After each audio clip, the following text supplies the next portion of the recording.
I'll actually, do you know what? I'm going to dodge the first softball question because it's less relevant now, and we'll go straight into the tougher ones, if that's all right. Okay.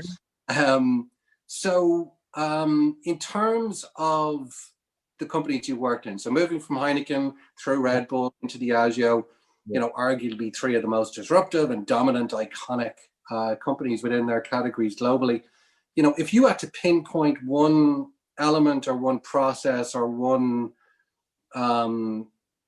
result from each of those organizations, you know, that outstrips others. So is there one thing Red Bull, Heineken or Diageo does that's apex, that's beyond other organizations, or impressed you more?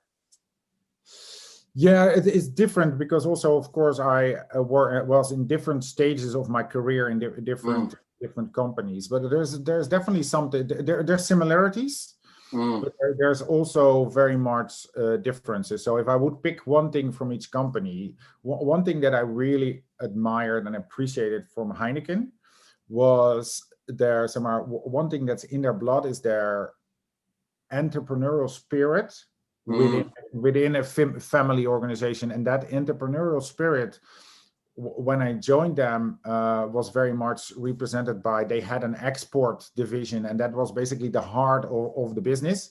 And there were the people that just went over the world, and they just went everywhere, and they started selling Heineken. And that's one of the reasons why Heineken is, as a company, what it is today, I believe, because those people were basically pioneering, and it was one of the first, and basically still the only brand, and I'm of course a little bit biased, but I do believe that Heineken is the only truly international beer, premium beer brand.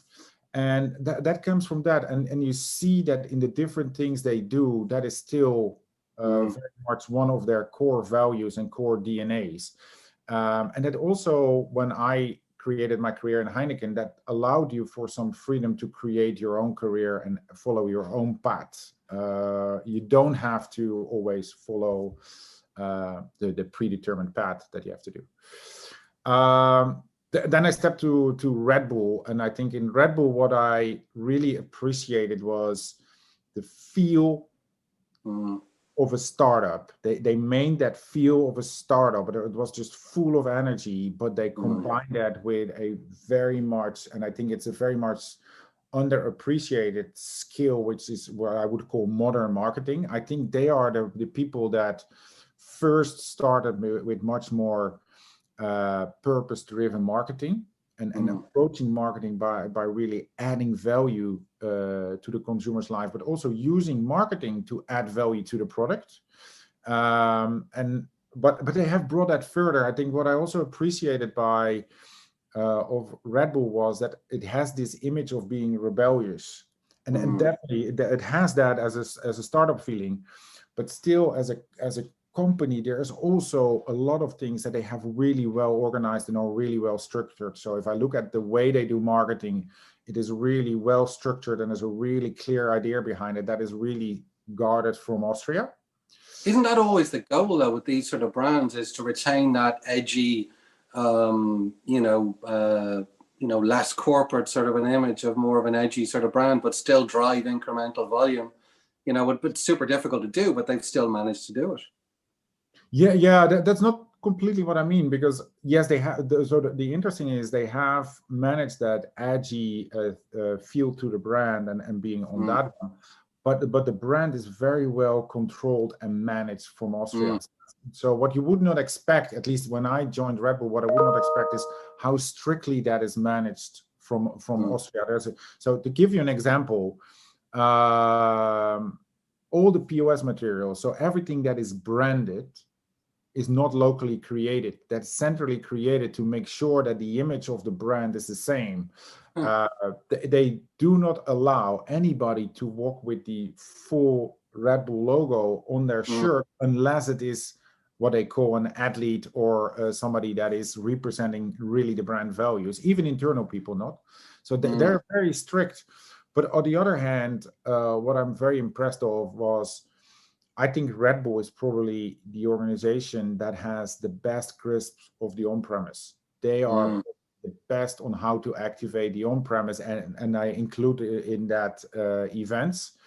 But if you, for instance, go to high-end bars and those kind of things, you see that Red Bull is always executed very well. And again, there's a whole back structure behind that.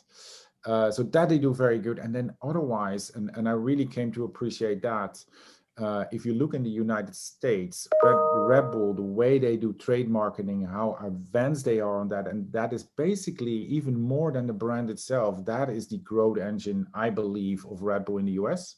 So that modern feel of marketing, but keeping that edge and that feel of rebellious and that startup feel, I think is pretty extraordinary. And I took that away, and I enjoyed that. I totally agree, actually, just on the point in terms of the on-trade. You know, I think people underestimate the dominance of Red Bull in each market, you know, and they tend to ignore the amount of competition it's had, you know, but it's still retained that kind of dominant on-trade positioning, which is no small feat for decades at this stage. No, absolutely. And also that the fact that the on-premise is not their main, so it's not that is their biggest channel, no, but they see that really truly as a communication and activation channel to really bring the brand values and the functional values of the brand to life. And that is another thing that I really liked about Red Bull was, yes, it was about building the brand and building a lifestyle brand, but the product was also managed very much by giving the consumer very functional reasons why to choose Red Bull. So it was that combination of what I always call preference and relevance that they did very well. Diageo, I really like the human side of Diageo. So the focus on people and getting the best out of people, and focusing on that people do the right thing, and that of course comes from the how do you call that, the corporate purpose of Diageo, that they want to be the most respected company. Yes. And you see that coming back. And I think one of the things that you really saw that back is the focus that when it comes to leadership, that they try to motivate leaders to really find their personal purpose, because the belief is that when you work from your personal purpose, that you deliver the best work, and that you are most likely to have impact and inspire other people. And they put a lot of time and effort in that. And I think the human side of Diageo, and the approachable side, how people are, I think that's something I take away from Diageo as a company. Yeah, I think in terms of career development, you know, and having that kind of market-ready workforce that they can move across functions and across geographies, I don't see anyone else do it as well as Diageo, for sure.